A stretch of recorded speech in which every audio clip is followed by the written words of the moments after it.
अ से अनार।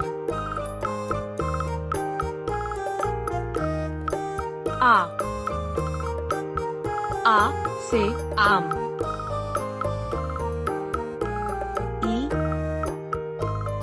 ई से इमली।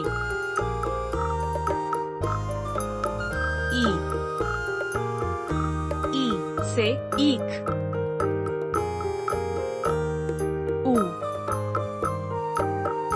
ऊ से उल्लू।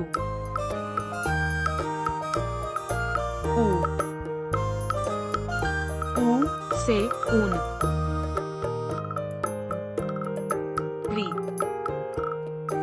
री से ऋषि।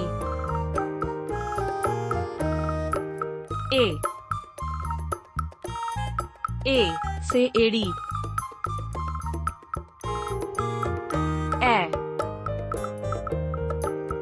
ए से ऐनक।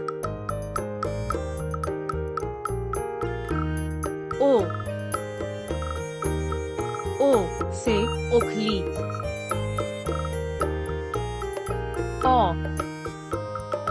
ओ से औरत।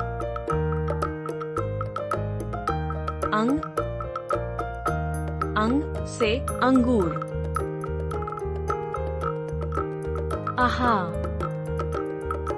आहा से आहा थाली।